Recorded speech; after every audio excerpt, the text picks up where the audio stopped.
छात्राओं और हमारे साथ आए हुए हमारे जिला अध्यक्ष जी, मनोज जी, तमाम साथीगण, मैं हृदय से आप सबके प्रति आभार व्यक्त करता हूँ। इतनी देर और इतने विपरीत परिस्थिति में भी आप सब यहाँ सैकड़ों की तादाद में उपस्थित हैं और ये हम सबका बाबा साहब के प्रति सदा है, प्रेम है, विश्वास है। इस कारण हम सब इकट्ठा हुए। मुझे लगता है उनकी जीवनी के बारे में, उनके संघर्ष के बारे में, उनके कृत्य के बारे में आज दुनिया के कई लोगों को पता है और खास करके इस देश के लिए जो उन्होंने दिया वो भी हम सबके ध्यान में। जो बहुमूल्य चीज भारत का संविधान उन्होंने इस देश को दिया, हमें लगता है कि जो संविधान के बारे विशेषताएं हैं, पूरी दुनिया बड़े अदब से इस संविधान की विशेषताओं को जानने का प्रयास किया। लेकिन आज संविधान पर ही खतरा है और संविधान पर खतरा है तो हमारे अधिकार पर खतरा है। और इस संविधान ने सबको दिया है। अगर आज हम तन के बोल सकते हैं, वो किसी जाति के हो, किसी वर्ग के हो, किसी धर्म के हो, अपनी बात को स्वतंत्र भाव से कह सकते हैं। तो यह मूल अधिकार किसी ने दिया तो बाबा साहब ने संविधान के तहत में दिया कि कोई भी व्यक्ति अपने विचारों की अभिव्यक्त कर सकता है। ये संविधान के तहत हमें अधिकार प्राप्त है। हम रैलियां निकालते हैं, हम धरना पर बैठते हैं, प्रदर्शन करते हैं, हम अपनी आवाज को बुलंद करते हैं। जिस बात की आप सब चर्चा कर रहे थे कि भाई विधानसभा में हमारे विषयों को रखते हैं, ये सारा अधिकार बाबा साहब ने दिया है। इसलिए पूरा देश आज नतमस्तक है उनके सामने। लेकिन कुछ राजनीतिक स्वार्थ के कारण जिनको बाबा साहब की ये चीजें अच्छी नहीं लगती, जो इस संविधान को नहीं मानना चाहते, जो संविधान के परे अपने संविधान को चलाना चाहते हैं, जिसकी हम सब चर्चा करते हैं मनुस्मृति का, ऐसे लोग आज इस संविधान को बदलने का प्रयास कर रहा है। संविधान के पन्नों को जीर्ण करना चाहता है। आपने चुनाव के पहले सुना होगा, यही भारतीय जनता पार्टी, इनके तमाम नेता ये बात कहते नजर आए कि हमें 402 हम संविधान में परिवर्तन करेंगे। मैं हृदय से बधाई देता हूं देश की जनता को, अपने नेता आदरणीय राहुल जी को, जिन्होंने संविधान बचाओ एक अभियान पूरे देश में चलाया और जिसका परिणाम हुआ कि जो 400 के आंकड़े को छूना चाहता था, 250 के आंकड़े को भी नहीं छू सका। और ये बाबा साहब की ताकत थी। मैं इसलिए इस विषय को जिक्र कर रहा हूं कि आज लड़ाई तलवार से नहीं लड़ी जाएगी।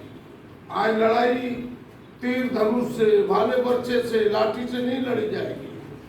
बाबा साहब ने जो मंत्र दिया है, लड़ाई और संघर्ष तो वहीं से होगा जो अधिकार दिया है।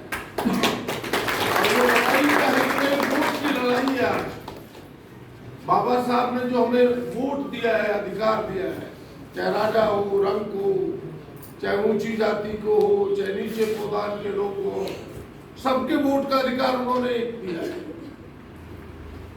और मैं तो कहता हूं दिल से कि अगर यह वोट का अधिकार न देता तो नेता क्या दलित परिवार में कोई पूछने भी आता क्या? कोई नेता आदिवासी परिवार को पूछने भी आता क्या?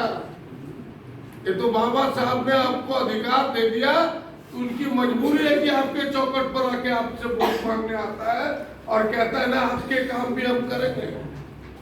वरना ये वोट का अधिकार न मिलता तो वो पूछने भी हमारे चौखट पर नहीं आता। तो मैं इसलिए कह रहा हूं कि भाई ये लड़ाई है वोट का, और हमें ये नहीं सोचना चाहिए कि नहीं हम पढ़ रहे हैं, हमें क्या मतलब है। हमें वोट से मतलब है, हमें राजनीति से मतलब है। हमारा जो हित की बात करेगा हम वोट उसके साथ खड़े होंगे। ये तो आज निर्णय लेना है हम सबको, क्योंकि लड़ाई वहीं जाके रुकती है और लड़ाई वहीं से शुरू भी होती है। राजनीतिक चेतना तो हमें लाना है, समाज को लाना है, समाज के एक व्यक्ति में लाना है कि भाई यह जो बाबा साहब ने एक वोट दिया, ये छोटी मोटी चीज नहीं है। यह देश को बनाने वाला, राज्य को बनाने वाला, अपने भाग्य और अपनी झोपड़ी को बनाने वाला ये वोट का महत्व है। इसको समझना होगा और लड़ाई वहीं से है।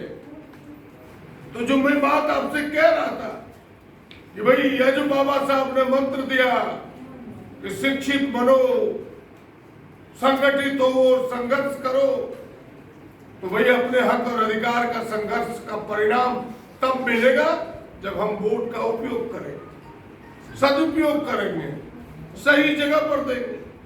यह चेतना हमें लानी है और आपको ध्यान में होना चाहिए कि भाई जो चीजें हमें मिला, जब से देश में संविधान आया 1950 के बाद, उस समय से ही देश में दो धाराएं चली।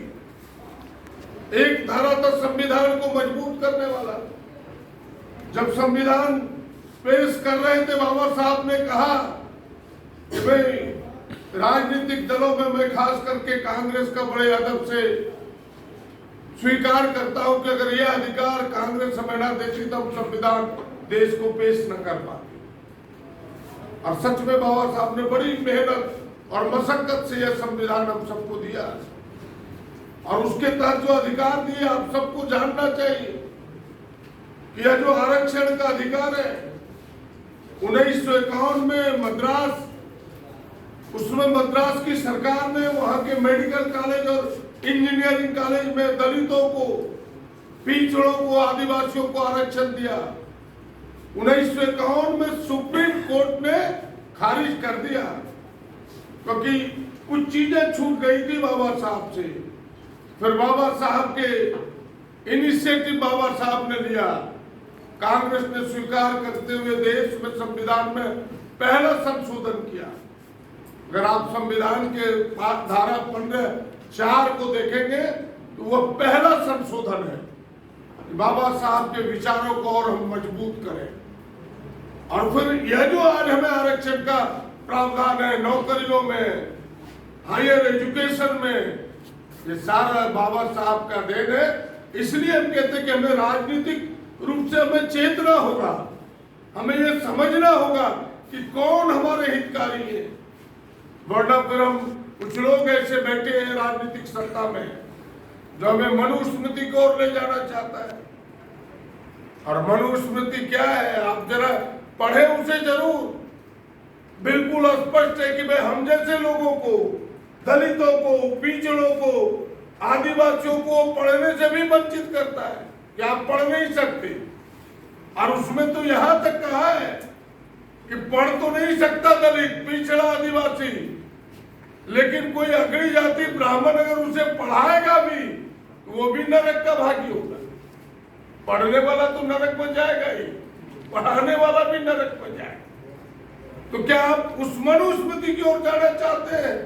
अगर उस मनुस्मृति की ओर नहीं चाहते हैं, बाबा साहब के दिए हुए संविधान को मजबूत करना चाहते हैं, तो आपको राजनीतिक चेतना लाना होगा और कौन अपना है कौन पराया है इसकी पहचान आपको करनी होगी। तभी सार्थकता होगा, उनके विचारों को संपुष्ट करने का दिशा में आपका कदम होगा। वरना यूं ही हम रह जाएंगे। अभी देखिए बड़ी होशियारी से कुछ लोग आज सभी चीजों का जो सरकारीकरण था उसका प्राइवेटाइजेशन किया जा रहा है। वो मार किसको है? वो मार है दलितों, वो मार है पिछड़ों को, आदिवासियों को, अल्पसंख्यकों को। किसी प्राइवेट कंपनी में आरक्षण मिलता है क्या? नहीं। तो वो हक कहाँ मारा जा रहा है? हम सबका हक मारा जा रहा है। बड़ी होशियारी से आज उसका विरोध होना चाहिए। आज अनुबंध पर बहालियां हो रही है।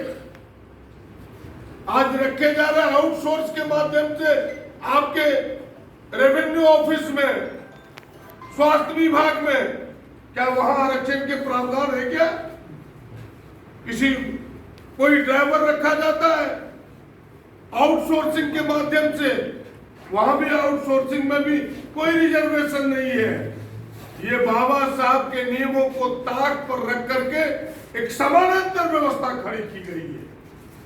और आपको सुन के आश्चर्य होगा, अभी कांग्रेस की नेशनल काउंसिल की बैठक हुई थी और नेशनल काउंसिल में राहुल जी के सामने हम विषय को रखा और कांग्रेस ने स्वीकार करते हुए कहा कि नहीं, पूरे देश में इसका विरोध होना चाहिए, क्योंकि यह जो व्यवस्था है कॉन्ट्रैक्ट की बहाली, आउटसोर्सिंग, प्राइवेटाइजेशन, यह सारा आरक्षण के विरोध में जाता है। यह हमारे हक और अधिकार को छीनने वाला है। इन्हें होशियारी से चलाया गया तरीका है। हमें इसका विरोध होना चाहिए। हमने भी विधानसभा में कहा था कि ये बंद होना चाहिए। हमारे गरीबों के अधिकार को ये छीनता है, दलितों के अधिकार को छीनता है, आदिवासियों के अधिकार को छीनता है। इसीलिए एक एक चीजों को समझना, इसीलिए बाबा साहब ने कहा कि शिक्षित बढ़ो। शिक्षित क्यों कहा? चीजों को आप समझ पाए, अपने हक और अधिकार को जान पाए, तब तो आप लड़ पाएंगे। वरना घर में बैठे हुए लोग इन चीजों को गहराई से समझ नहीं सकते। आप जैसे लोगों को समझना होगा। इसलिए मैं बहुत लंबी चौड़ी बात ना करते हुए इतना जरूर कहूंगा कि आप बाबा साहब के सच्चे अनुयायी हैं, तो बाबा साहब के विचारों को और पुष्ट करने के लिए, मजबूत करने के लिए हमें सामाजिक चेतना लाना होगा, राजनीतिक चेतना लाना होगा, चीजों को गहराई से समझना होगा। और फिर कौन अपना है, क्योंकि कौवा भी कभी काल मोर लगा करके मोर बनने का प्रयास करता है, मोर का पंख लगा करके। ऐसे कौवे की पहचान करनी होगी कि तुम कौवा हो, कौवा, तुम मोर बन नहीं सकते। वोट के खातिर तुम कह सकते हो कि हम भी दलित के हितैषी है, हम भी पिछड़ों के हितैषी है, हम भी आदिवासियों के हितैषी है, लेकिन सच में वो नहीं है। ऐसे लोगों की पहचान करके हमें शिनाख्त करना होगा और उन्हें अलग पंक्ति में बिठाना होगा। फिर से एक बार मैं आपके प्रति आभार व्यक्त करता हूँ। कुछ लोग कहते हैं कि भाई जयंती मनाने से क्या होगा। हमने कहा पहले मनाओ, तो पहले बाबा साहब के पास सर झुकाओ, तो झुकाओगे तब तो उनके विचार को जानोगे। दूर से उनके विचार को जानना बड़ा कठिन है। इसीलिए आइए, आप सब पढ़े लिखे लोग हैं, आप सब चीजों को समझते हैं, इसकी बारीकी से इन चीजों को देखिए और इस संघर्ष की लड़ाई को आगे बढ़ाइए। वरना यह संविधान अगर बदला तो हमारा हक और अधिकार छीना जाएगा। इसे बचाने का अभियान चलाना चाहिए, तभी बाबा साहब के विचार जिंदा रह पाएंगे और हमारे लिए सार्थक हो पाएगा। इन्हीं चंद बातों के साथ फिर से आप तमाम नौजवानों को, नवयुवतियों को हृदय से बधाई देता हूं कि आपने मुझे बुलाया और जो प्यार और जो संबंध आपसे है, बिल्कुल घर का संबंध है। एक बड़े और एक छोटे के बीच जो प्यार रहता है वो मोहब्बत का संबंध है। यह बना रहेगा जब तक हूँ।